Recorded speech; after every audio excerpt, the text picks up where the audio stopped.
The current state of the consent decree has some Louisvillians concerned. The agreement between the city and the Department of Justice is meant to bring reform to the police department. But right now, it's in limbo in federal court after the local police union says the agreement interferes with their policies.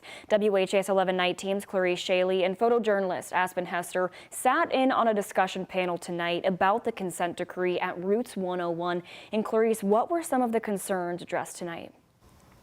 Well, Alex, members of Breonna Taylor's family were there tonight to hear from panelists that were behind bringing the consent decree to Louisville. This decree is seen as a measure to hold people and the city accountable, but there are concerns of what will happen in federal court and with the new presidential administration moving in. Can we agree that they earned this consent decree? Who believes that they earned it?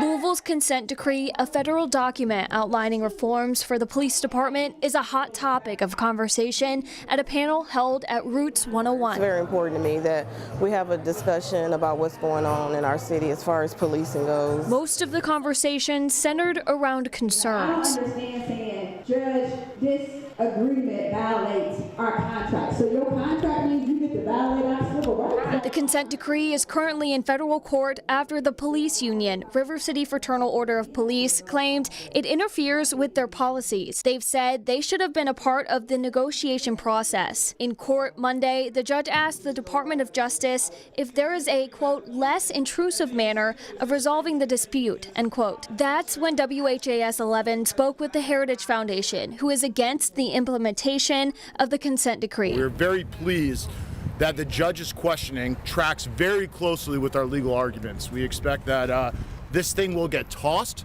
Louisville will be safer as a result of it. There's a possibility the judge won't sign the document, killing it there.